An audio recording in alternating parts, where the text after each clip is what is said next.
Number 34 में हमने question number 11 को डिस्कस करना है। तो सबसे पहले आपने इसके डेटा देखनी होती हैं कि इसके डेटा का क्या हिसाब चल रहा है। देखिए फिफ्थ टर्म इस अरिथमेटिक सीक्वेंस का 21 लेना है, ठीक हो गया। सिक्स टर्म आपने लेना है and the sum of first six, यानी इस सिक्स की बात हो रही है। किसकी बात हो रही है? पहले 6 को जमा करोगे पहले, and the sum of the first six term is 90। Find the 80th term, यानी A18 आपने बताना है, ये आपका टारगेट है। और आपको A5 की वैल्यू गिवन है, A5 की वैल्यू 21 है ऑफ अरिथमेटिक प्रोग्रेशन, ठीक है। And the sum of the first six term यानी A6 आपको गिवन है 90, ठीक है। ये आपका पूरा डेटा है, ठीक है। ये मैंने डिस्कस किया, बस इसको सॉल्व करते हैं, अब देखते जाइए। तो सोल्यूशन देखिए, इसका बड़ा सिंपल सा सोल्यूशन होगा। A5 की वैल्यू आपको 21 गिवन थी, ठीक है, और A6 की वैल्यू आपको 90 गिवन थी, और A18 आपसे मांगा जा रहा था। अगर मैं A18 को लिख दूँ, AN को लिख दूँ A1 + n-1 इंटू D लिख दूँ, इधर n की जगह 18 पुट कर दो, तो A1 + 18 में से एक सब्ट्रैक्ट होगा साइड पे D, तो A18 = A1 प्लस क्या आएगा 17D आएगा। अब देखिए ये आपका A18 आ गया। अब इसके लिए आपने A1 फाइंड करना है और D फाइंड करनी है। वो किस से फाइंड करोगे वो मैं रिज़ल्ट बता देता हूँ।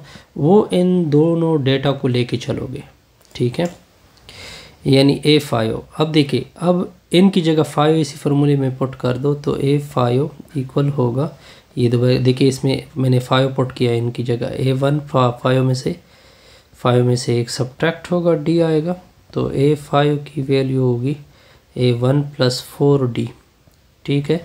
अब A5 की वैल्यू पुट होगी 21 = A1 + 4D आ जाएगा, ठीक है।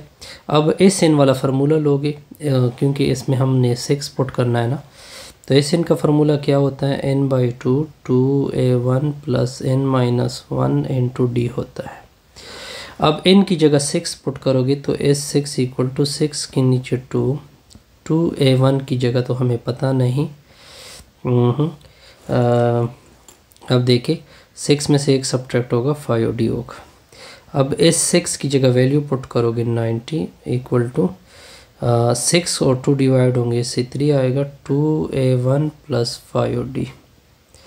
यहाँ तक ओके, बिल्कुल जी ओके यहाँ तक।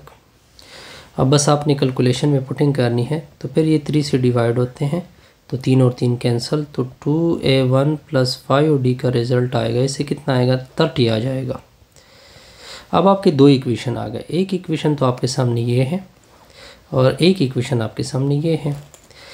इसका नाम रख देते हैं इक्वेशन नंबर 1, इसका नाम रख देते हैं इक्वेशन नंबर 2, दोनों को लिख देते हैं 21 A1 + 4D लिख देते हैं, दूसरा लिख देते हैं 30 = 2A1 + 5D लिख देते हैं, ठीक हो गया। अब अगर मैं इस तरह कर दूँ कि ये जो फर्स्ट इक्वेशन है, क्योंकि यहाँ पे 2 नज़र आ रहा है, इधर 2 पुट अप्लाई करे, इधर 2 अप्लाई करे, इधर भी 2 अप्लाई कर दे, तो इसका रिज़ल्ट आएगा 42, ठीक है। इसका रिज़ल्ट आएगा 2A1, 4 दूने 8D होगा। अब इन दोनों को कैलकुलेट करते हैं, प्लस को माइनस से सब्ट्रैक्ट करोगे, इससे ये निकाल दोगे तो कितना आएगा -12 आएगा, प्लस और माइनस ये और दोनों कैंसिल होंगे, ठीक है, प्लस और माइनस इससे कितना आएगा -3D आएगा। -3 से दोनों अतराफ को डिवाइड कर दोगे, तो D की वैल्यू आएगी 4।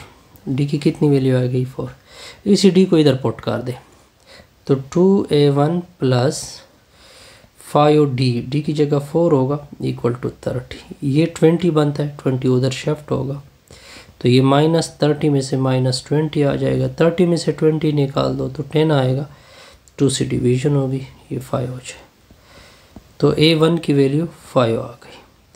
आपने निकालना तो कुछ और था, तो आप पीछे इक्वेशन की तरफ जाते हैं। A18 की इक्वेशन क्या थी, A18 की इक्वेशन ये थी, A18 की इक्वेशन ये थी A1 + 17D था। अब दोनों रिज़ल्ट आपके पास है। A1 की वैल्यू 5 है, 17, D की वैल्यू कितनी है 4 है। ठीक हो गया। तो ये 18, 17 4 68 होता है। ठीक है, तो 68 में से 5 डाल दे तो ये 73 होगा। ये आपका रिक्वायर्ड होगा। इससे हमारी ये वीडियो क्या होगी,